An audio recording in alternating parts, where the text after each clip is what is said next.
All right. Well, let's see here. We've got 7:02. We are live broadcasting to our YouTube channel. Um, I'm going to give it another minute or so here to see if we get anybody to join in. Otherwise, I will just start talking to myself and and create our little conversation here. And at least it'll be on YouTube for anybody who wants to view it later. Oh, looks like we got somebody coming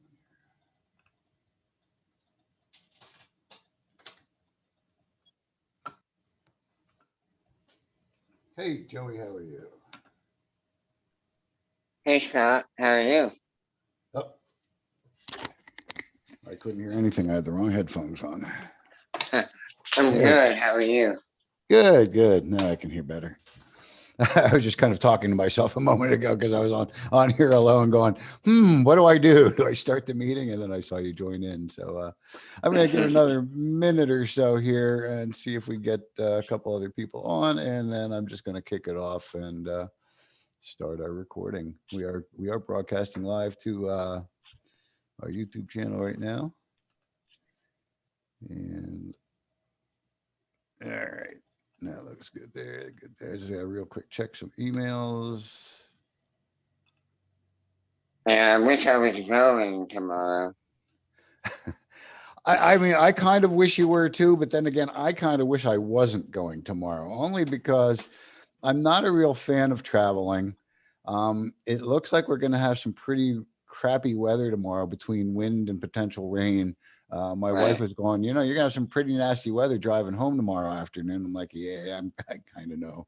Um, How long? How eh, long do you expect the meeting to go on?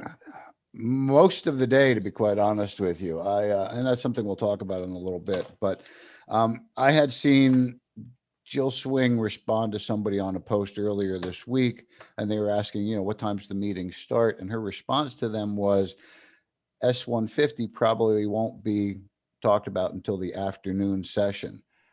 They've got 5 bills on the agenda to talk about for tomorrow on their agenda, and Mhm. the S-150 is number 4.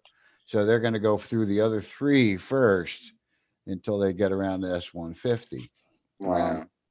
and that was another reason why I sort of said I wish I sort of wish I wasn't going, only mhm, because it's going to be live broadcast. I could sit here and watch the thing from the comfort of my own home, in my pajamas if I want or whatever. Instead of going up there and basically all I'm going is to sort of do a little dog and pony show, yeah, to be seen. That's it. To show yeah, support, visually show support, and that's important, and that's why I'm going.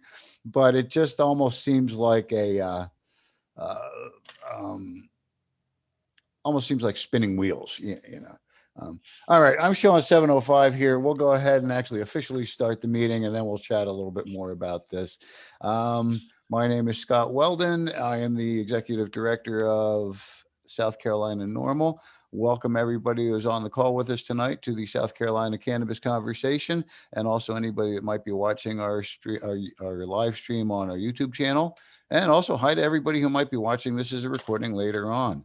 Um, all of our meetings are an environment of education and awareness and are not an open market for the sale, purchase, or distribution of cannabis. We do not encourage or condone illegal behavior of any kind.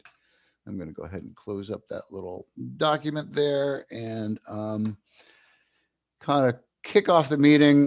Joey and I were sort of having a little pre-meeting chat here, just sort of talking about our conversation tonight, which is going to be discussing um, Senate Bill S-150 and the Senate Medical Affairs Committee hearing for that bill tomorrow. There is an agenda available for I'm going to quick go back to my Facebook page and see if I can track this stuff down. Um, there is an agenda available for the meeting. There are 5 items on the agenda, 5 different bills that they will be discussing. Why is my machine going slow? There we go.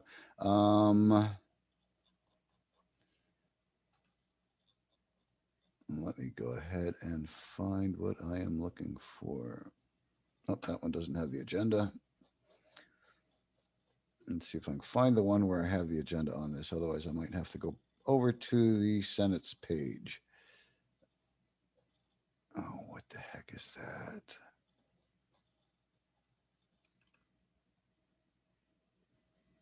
Come on. My computer's acting up a little bit. Bear with me here. I must have bumped a button and it opened up a new window. Blog. One of the problems with posting as much as we do, I lose things on the Facebook page from time to time. All right, there's the one. Is this the one I have the link to? Yes, there it is. I'm going to quick open up the agenda and I'm going to click our share screen here so y'all can see it with me.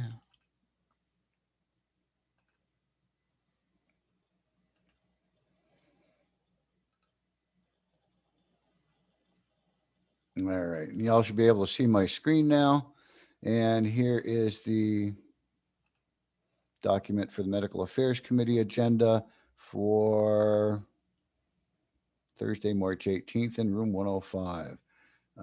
Did they add the 5th item? They did. Okay. So our first bill that they're going to be talking about, S-379, a bill to amend Chapter 89, Title 44 of the 1976 Code. Basically, I think that is like a overall bill.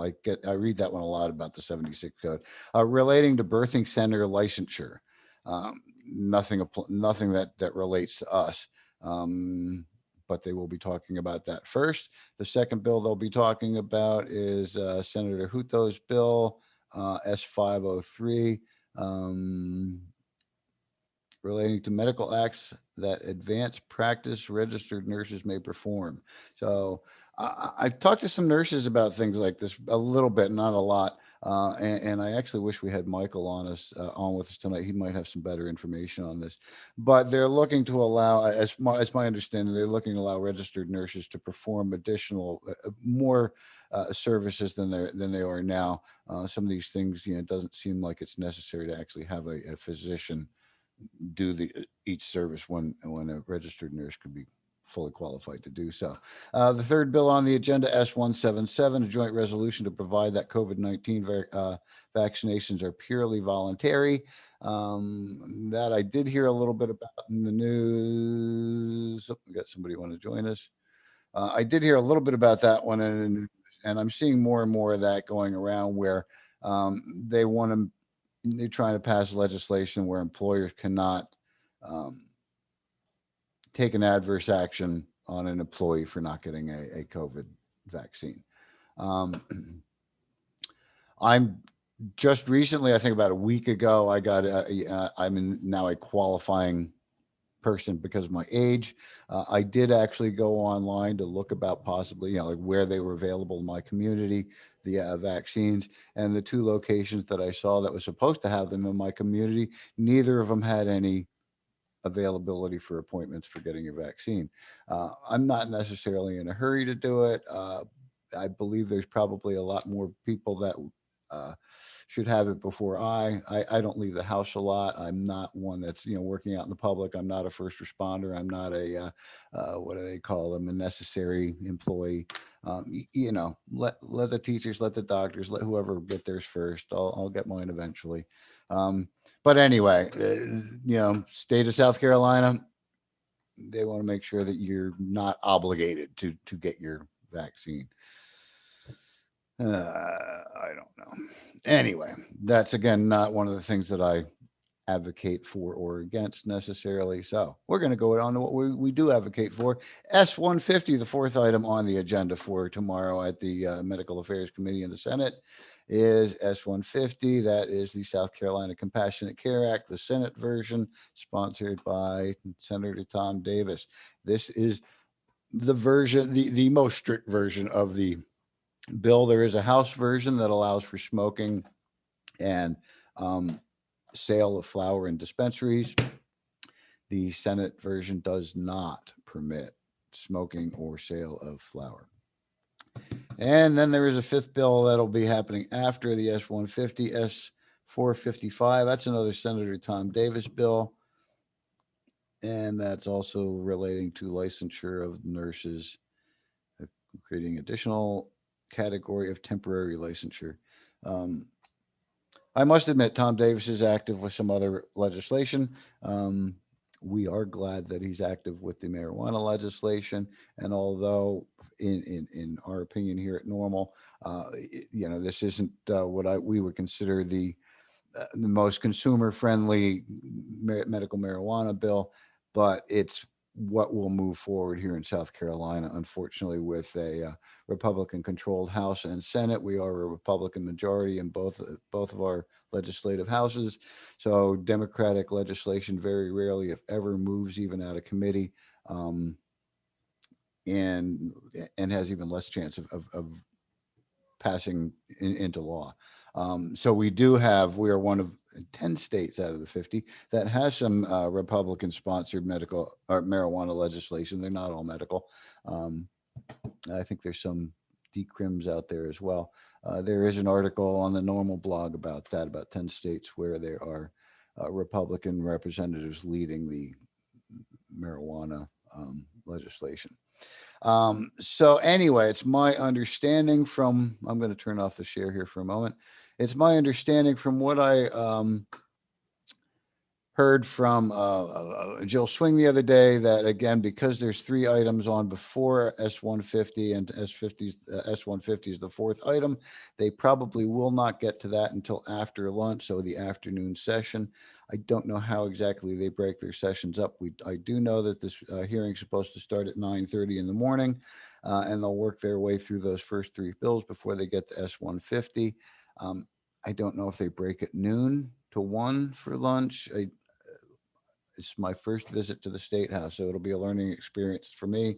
And I haven't really reached out to Jill to ask her any tips or anything like that. I'm just going to fly it by the seat of my pants here and hope for the best. So anyway, I am going to actually turn back on that share now that I'm thinking about it, because what I would like to do is talk a little bit about what I had originally planned for my agenda for tomorrow, and now what is actually going to be some of the variations of that agenda. So, what I had done on our website, normalsc.org, in our blog post So if you go to the first page, normaltoc.org, our blog posts are right on the front. This first one here, Director's Corner, March 2021. And this is where I basically posted about the Senate hearing and what my plans are for the day. If you all got our newsletter the other day, I believe that it went out Sunday night or Monday. You may have already read this, and I'm not going to go through and read the whole thing over to you. But you'll see the first paragraph basically talks about the hearing and what room it's going to be in. The second paragraph talks about procedural stuff. Basically, the first step is moving this out of the committee, getting it to the Senate floor. Hopefully, it gets voted on the Senate floor before the April 10th crossover deadline, and then it'll cross over to the House, and they'll go through the process again. My third paragraph basically talks about medical marijuana in South Carolina. It needs us to show up. We know that our opponents are going to be there. I'm pretty darn sure Mark Keel is going to be here, Chief Mark Keel of SLED. If not, we know he'll have representation there for law enforcement, but I'm pretty sure he will be there as well. He's been, I believe, to all of them. And that's why we need you to show up, or we need to show up. We need to kind of, like I say, it's going to be more of a dog eat pony show. There's no public testimony going on. So for our part of it, we are just there to be window dressing, to show physical bodies that support medical marijuana. I did see another post by Jill a day or two ago, and she was sort of admonishing people for contacting these medical affairs legislators, committee members, as well as other senators, and kind of demanding smokable and demanding or saying they want recreational and such like that. And she was sort of admonishing them because there's some of these legislators out there that they want nothing to do with legalization, nothing to do with decriminalization, nothing to do with a recreational use. They are being compassionate and trying to help sick people get medicine. And what the advocates that are trying to push them and bringing up recreational is you're only feeding into their worst fears, and their worst fears are that medical marijuana is just a stepping stone to recreational. And as she put it, they are turning some of their leaning yeses to leaning nos because of the type of communications they're getting from some of the supporters of cannabis out there. So I did send a letter to all of the senators on that committee that are not already sponsors or co-sponsors on that bill. And it was a brief letter. I did not mention legalization of recreational. I did not mention the smoking or the flower.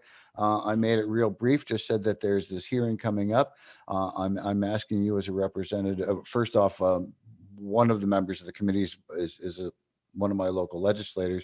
So that one I responded by saying, as your constituent in your area, a resident and voter in South Carolina, and the executive director of South Carolina Normal, where the other members I didn't mention I was their constituent because I'm not, but that I'm a resident and voter in South Carolina and the director of Normal. And so I put that to them, and then just asked them to co-sponsor and to vote positively to move this out of committee. I also then I had included a copy of the book Emerging Clinical Applications for Cannabis and Cannabinoids to each of those legislators. So I put a little notation in there about the book, and also noted that the book only covered research between 2000 and 2017. And there's been additional research since 2017 to date that is positive medical research, but that the book was a good starting point for them. The other thing I put in the letter, I don't think I have listed anywhere on this agenda, was that Tom Davis himself acknowledges that this is for patients. This is not for recreational. This is not meant for legalization of marijuana. And Tom Davis also acknowledges that over 70% of South Carolinians are in favor of medical marijuana. So that's where I left it when I sent them the book and their letter last week. I'm sure they all have it in their hands by now. So anyway, I'm going to refer back here to my itinerary, um, and talk about the showing up part of it. Um, the top paragraph I'm showing here right now. We must see these committee members see us as supporting this bill. We want them to acknowledge our presence and comprehend the desire South Carolinians have to remove the negative stigma from the consumers of this beneficial plant. So that's kind of why we're going. We want to be seen. We want to be seen as supporting this bill. Um, Now, the last line on there, I talked about removing the negative stigma from the consumers of this plant. And that kind of leads me into the following paragraph. I've seen this and I've heard of this a number of times over my couple of years here of advocating. Um, and the one time I heard it from an advocate, I was a little bit put off because they were sort of talking about, these people in tie dye advocating, and they're doing a disservice to the cause. And I kind of disagree with that. Really, if you're wearing a tie dye T-shirt and holding a pot leaf sign, and you're out on the street corner promoting legalization, that's one thing.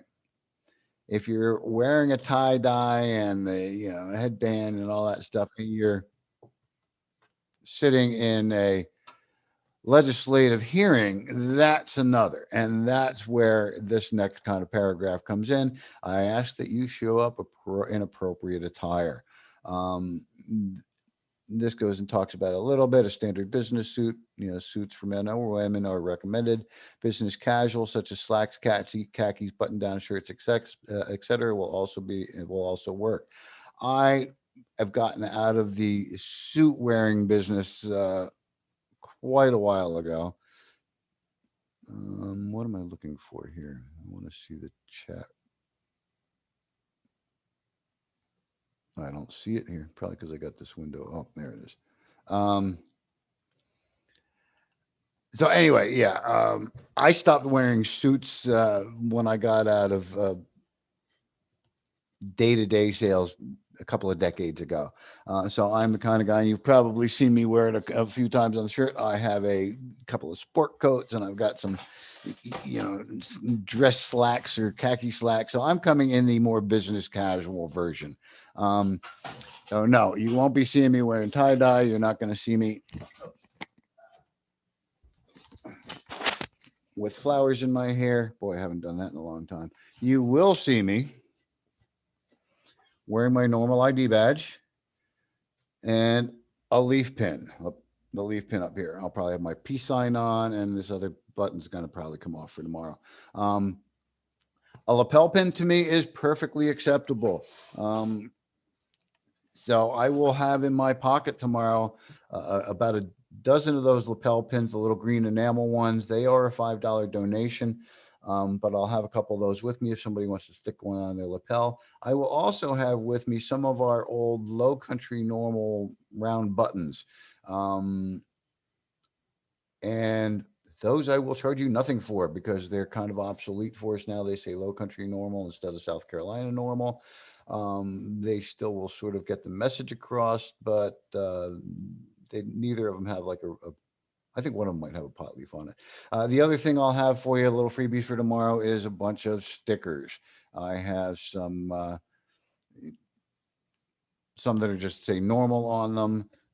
Again, there have some others that used to be Low Country normal stickers. And I went to my roto trimmer and I trimmed off the Low Country part. So now it just says normal, working to reform marijuana laws. So anyway, I'll have a couple of stickers in my pockets and some buttons in my pockets for anybody that might like to have one. And the other thing I will definitely have a bunch of is our brochures. I mentioned this last night at our monthly meeting. I will mention it again because I always find this very important. Inside of our brochure on this flap page is, and I don't think you can read any of that, the Normal Foundation Freedom Card. What the Freedom Card is, it is a card that the top section of this will explain it. The bottom section you cut out and you keep it with your wallet. with your identification in case you ever have an interaction with law enforcement. And basically, what you do is you give them the card, and the card says to them that I hereby invoke and refuse to waive all of the following rights, privileges afforded to me by the U.S. Constitution. And for the most part, what you're doing, you're invoking your Fifth Amendment right to remain silent. So I mentioned it again last night. I mentioned it every now and again. I have this bit of an obsession of watching First Amendment audits on YouTube. And one of the best things I think they do is when an officer starts asking them questions, they just either don't respond at all or they say, I don't answer questions. I invoke my Fifth Amendment right to remain silent. I don't answer questions. Um, the other thing you would do is you're invoking and asserting your Fourth Amendment right to be securing your person and your papers, basically saying that you don't consent to any type of searches and seizures. And I've seen this again on these audits when I watch it, and officers will actually just walk up to people and put their hands in their pockets and pull out their wallet if they're refusing to voluntarily identify themselves. And by law, you don't have to unless you are, well, depending on what state you're in. And even in a stop and ID state, I think they still technically need a crime to require you to identify yourself. I'm not a lawyer, so I'm not certain of that, and I'd like to talk to a lawyer about it sometime. But in, I believe, 23 of the states, they are not stop and ID states. South Carolina is one of them. And you are not obligated to provide your identification to law enforcement unless you are legally and lawfully detained. And to legally and lawfully detain you, they have to have articulable, reasonable suspicion that you have committed a crime or about to commit a crime or in the process of committing a crime. So that's your Fourth Amendment right. The other one is the Sixth Amendment right, and this one's sort of like the Fifth Amendment right. Your Sixth Amendment right is your right to not answer questions without an attorney present. So not only do you have the right to remain silent, but you also have a right to have an attorney present while during questioning. So at that point, when you invoke your Sixth Amendment right, law enforcement should technically stop asking you questions because you've invoked your Sixth Amendment right to require having an attorney present. Also, this invokes your Miranda rights. Um, it does talk about your Fourth Amendment rights down a little bit further. It also talks about not consenting to searches and seizures. Um,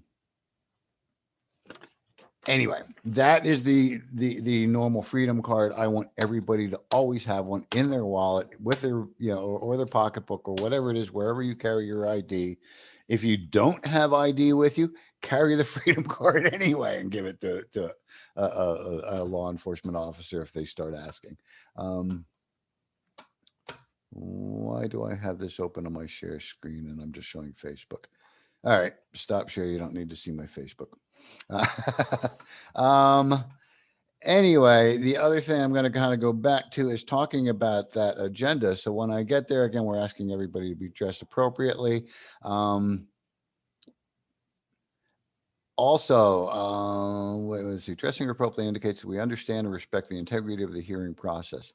Weather forecast for Thursday, March 18th call for wind and rain. So again, dress appropriately for the weather. I think it's about a 50-50 chance of rain that day, but whatever rain we're supposed to get, it's supposed to be windy and nasty and not a real pretty thing. Indicating your support with a button or pin is perfectly appropriate. I have on the little itinerary, and I go through what I just told you about having the pins in my pocket and stickers and the freedom cards.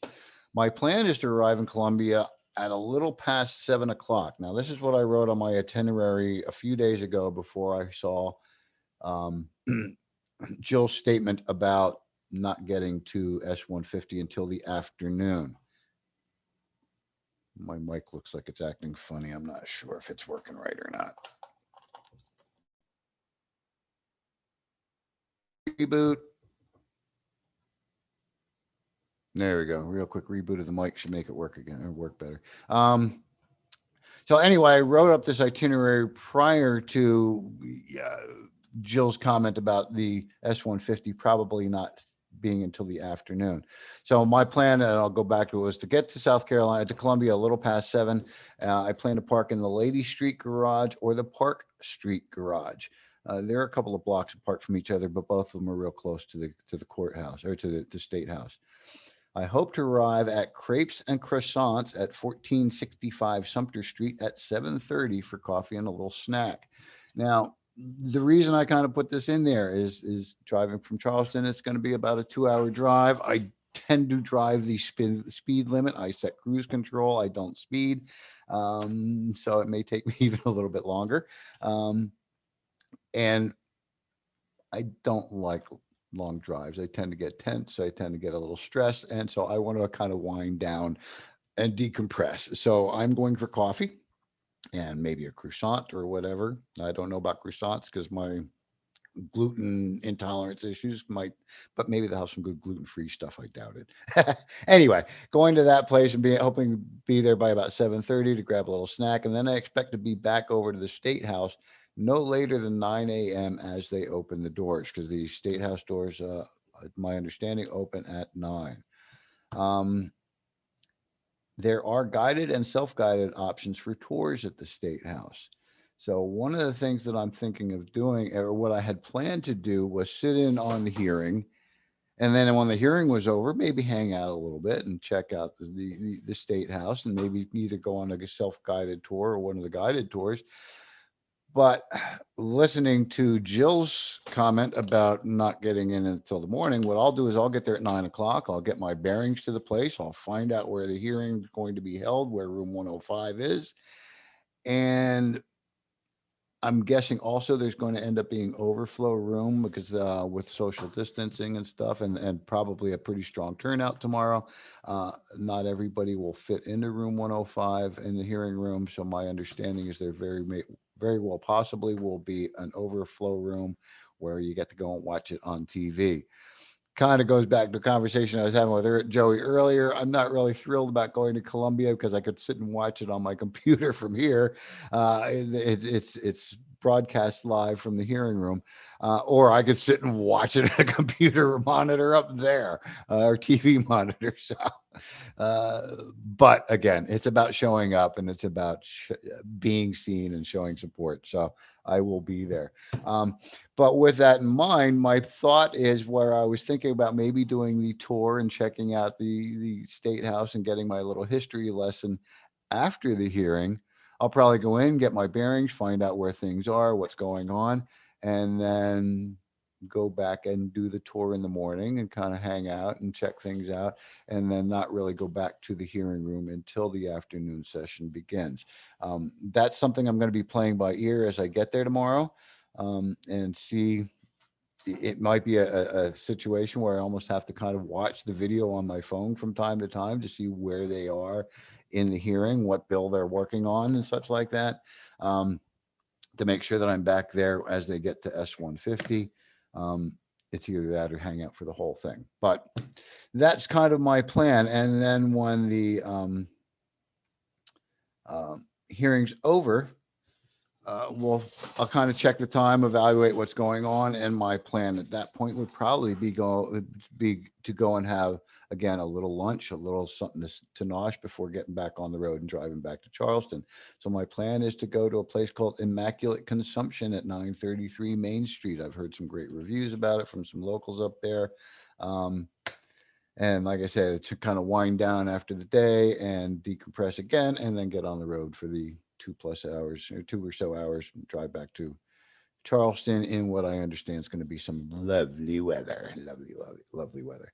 Um, one other thing I did have on my itinerary, and I don't know if it's going to happen or not, was to try and scope out the area, scout the area a little bit for looking for an event location. We're hoping to hold an event on July 10th, Saturday, July 10th, and we're hoping to have it in the Columbia area. I was supposed to have a phone call today with a representative of a location up there, and I completely spaced on it. I actually had to blast out a quick email to them and to one of our board members just before this meeting to to kind of go, "Oops, I screwed up on that." But that's kind of what I got going for tomorrow, and I'm hoping that we can see you all there. Who's on the phone here with me? Josh, I believe Josh. I'm going to see you there tomorrow. He's already indicated he's going. Joey wanted to go with us. His doctor advised against it, and so we know he's going to be there with us in spirit. And we're thrilled to have you there with us in spirit. And as things get better, hopefully you can come along with us when it either hits the Senate vote or once it crosses over into the House and it gets some action. We'd love to have you with us. Um, that's my plans for tomorrow. And like I say, there's one thing at the hearing we must get mentioned again is the federal patent on cannabis is a neuroprotectant. Well, unfortunately, the one thing about tomorrow's hearing is there is no public testimony, so there's nothing we can mention. Um, all the testimony has been given on this already in previous years uh, from doctors, law enforcement. I don't know if they're planning on any additional um, um, testimony as it moves. Um, have Tom mention. I can't have Tom do anything. I'm not his boss. I'm not his controller. Um, but it has been mentioned. I'm sure that, especially once Dr. Sue Sisley was there, when Dr. Uma Donna Balan was there, I'm sure they talked about the neuroprotectant um, aspect of cannabis. Um, and, no, there hasn't been no, there hasn't been testimony since 2017. But there was testimony. It's still on the record. It's on the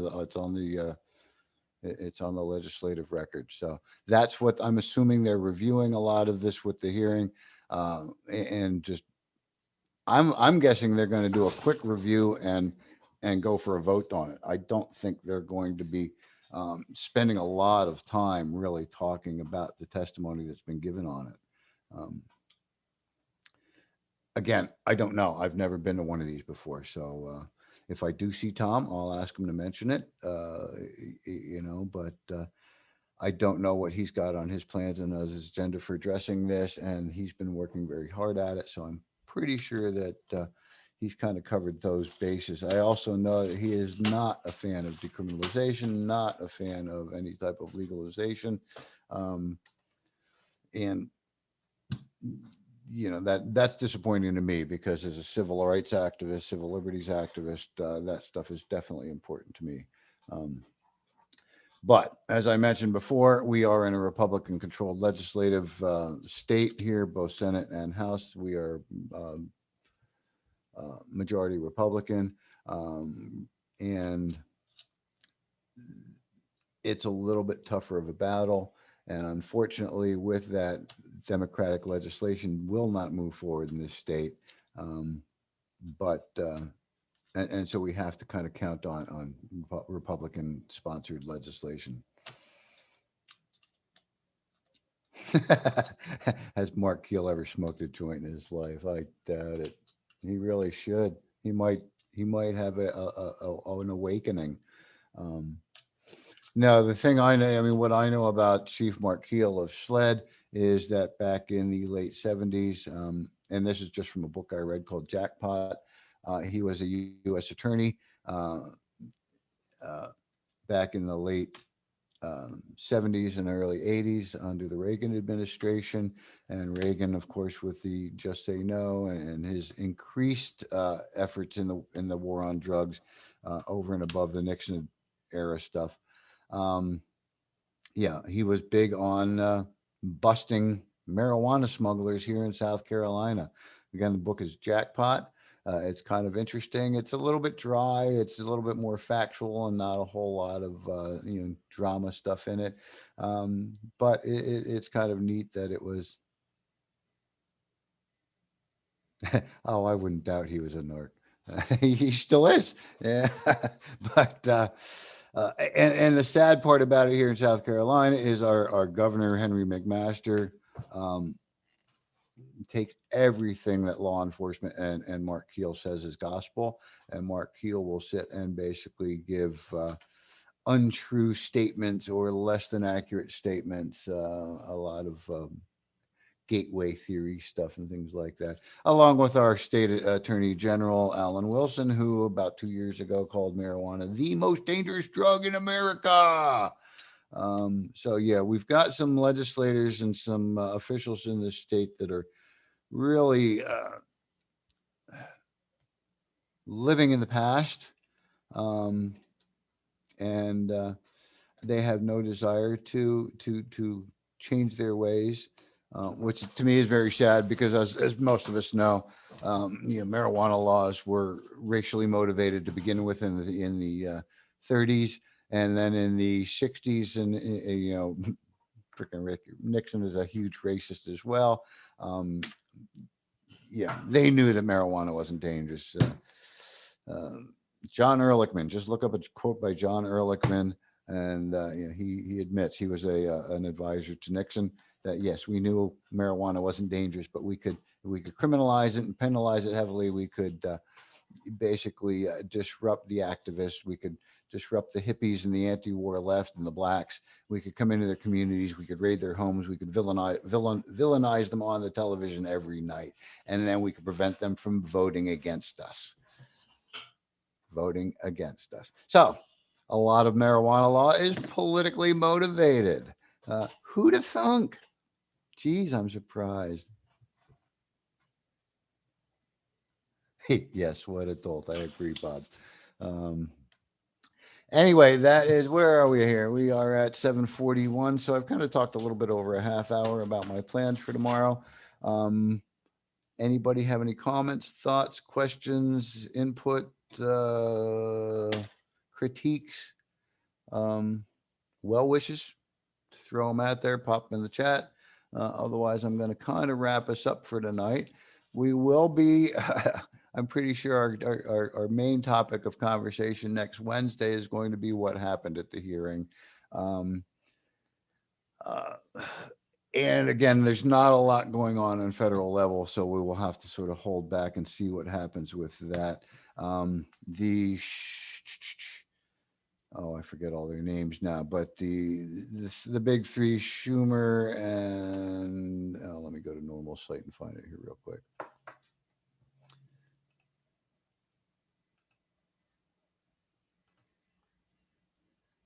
Bear with me.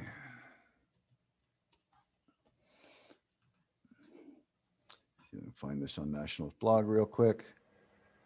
Hey, Scott, maybe we should try to be sure that Tom also mentions about Mexico. Mexico is legalizing imminently. They're just working out the differences between their House and Senate equivalents down there.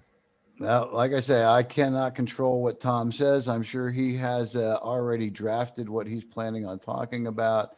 I mean, there are good points. Yeah, Mexico is going to legalize. It's a done deal. Or has legalized. Yeah. It's, but we're still in South Carolina, and they're going to, you know what the South Carolina legislators are going to say. I don't care what the hell they're doing I don't care what they're doing in Mexico. Where's what I'm looking for? Come on, how old is this post? Okay, was it from back in February? I know it was, and I'm just scrolling back to find it here.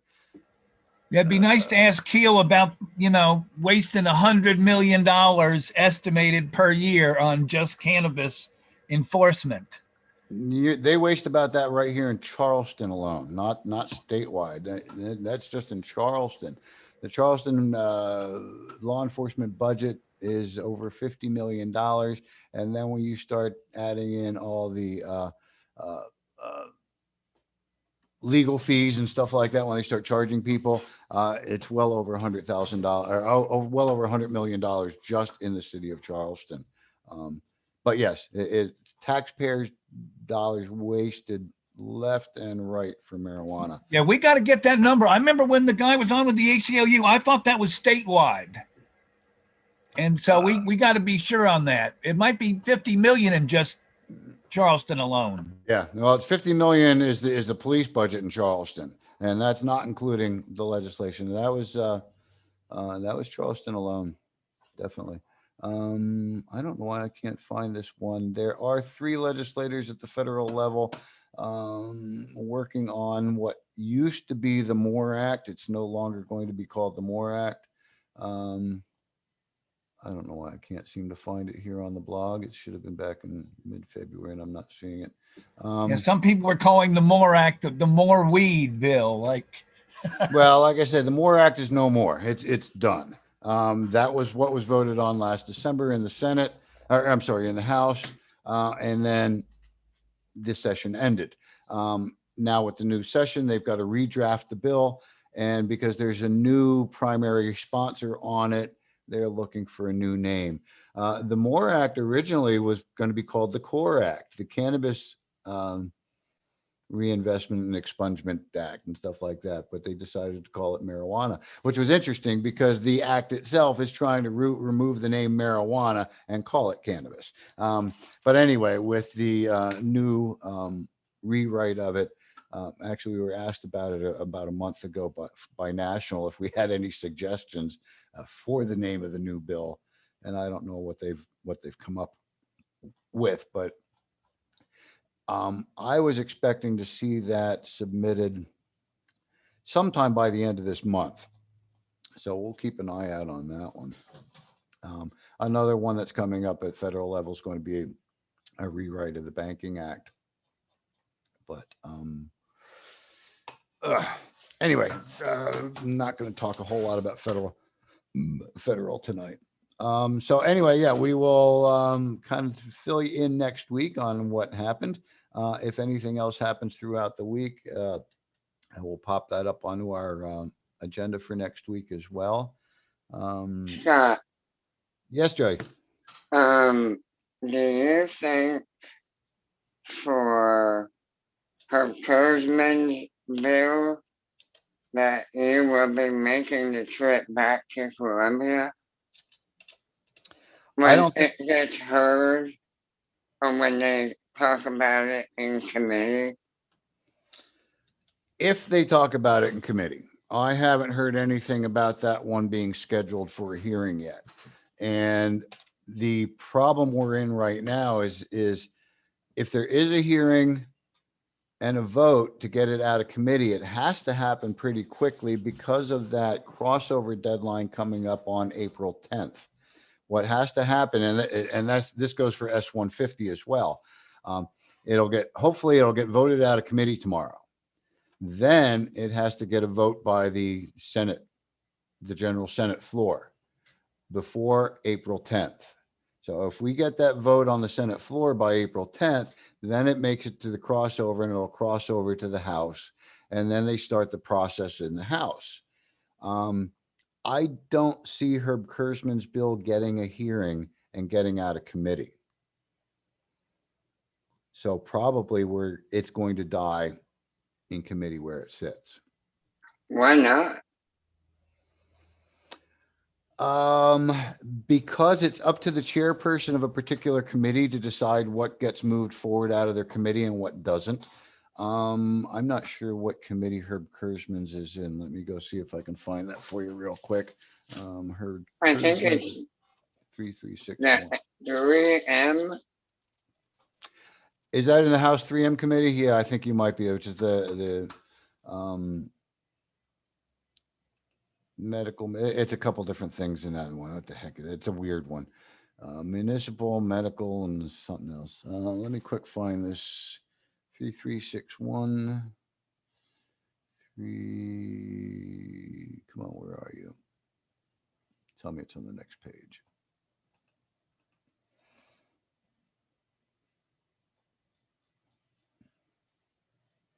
There it is.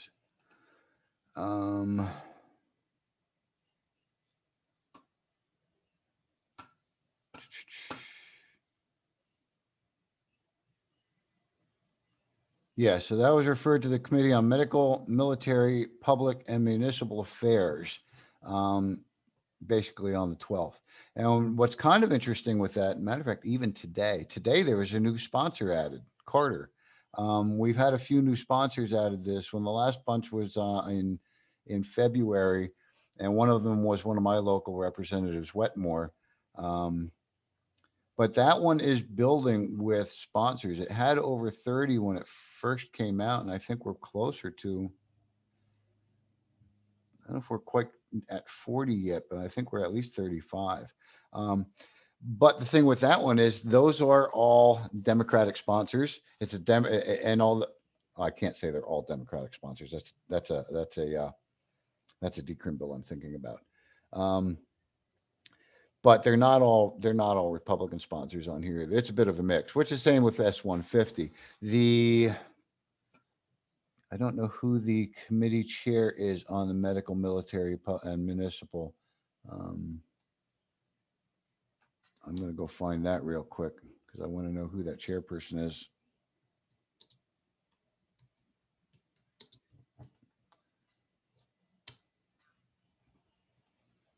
House Medical Affairs Committee, the 3M.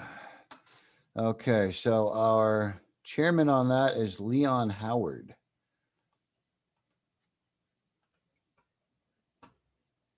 Leon Howard, wow. A Democrat chairing a committee? That's weird. I thought it was always the presiding party that led the committees. Um, so So if that's the case, then maybe there is then, a chance. then maybe there's a chance. Yeah.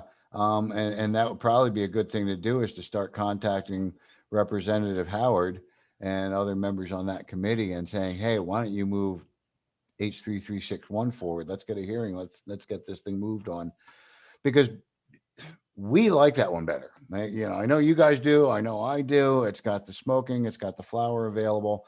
And there are a lot of, especially I hear it a lot from military and PTSD sufferers. They prefer the smoking. It gives them a better experience, a better relief. Um, so that's not a bad a suggestion, Joey. I do like that is to at least start kind of getting on the 3M committee in the House and this Representative Leon Howard. I'm going to kind of leave this open as a note on my screen here so I can Howard's a good guy. Yeah, well, if we can get kind of persuade him to move the S3661 to a hearing, I would go back up. Um, Okay. yeah, any hearing. I mean, my plan right now is anything that's happening that I can show my face and show support. I'm going to go. I'm not really thrilled about it, and I don't know if I'm really going to actually even be able to do that. The reason I'm saying that is, and I'll kind of fill you guys in here real quick. I've just applied for a job locally. I have not had a job outside of my self-employment since I moved to Charleston about 5 years ago. But 2020 is kind of taking a hit on everybody, and I need to kind of step it up and help with the bills around the house. I've applied for a job, and it's going to be kind of interesting because they do pre-employment drug testing, and so I really don't think I'm going to get the job, but I'm going through the process. I'm going to try it. And see what happens. And if I do get the job, that may kind of put the brakes on me going to Columbia at any time. At the drop of a hat or at a whim. I've been very clear with them at the place I'm applying for that there may be situations where I need to take off to go to Columbia for legislative hearings, but they just kind of weren't sure what I was talking about. I don't think. So yeah, we will play it out because that is my plan. Is I want to be, I want to be, center stage or at least visible at these hearings and during this process.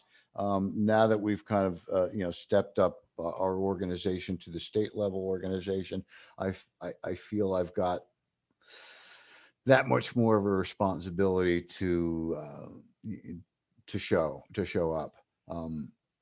I mean, I'm not sure how many of you are aware, but this is a completely volunteer position.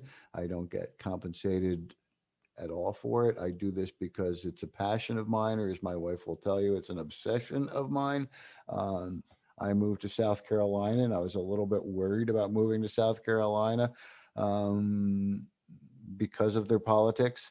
Um, and and I think part of that politics has caused me to get more involved.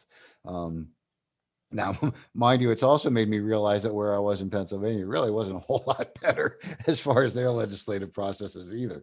We're very similar to them in Pennsylvania and South Carolina. We both have a 2-year legislature. We both have a Senate and a House. I think they might be a Democratic majority at the moment. I'm not sure. I just heard one state, and I'm not sure what state it was, but I was on with Carly Wolf, our state political director at National, and was talking about one state where they don't have the separate houses of a Senate and a House. It's all one legislature. I'm not quite sure how that one works, but sometimes I'm not sure how ours work either. All right, I guys, think I have that's Nebraska. that might be. I think that maybe that she was talking about Nebraska. Yeah, I'm not sure.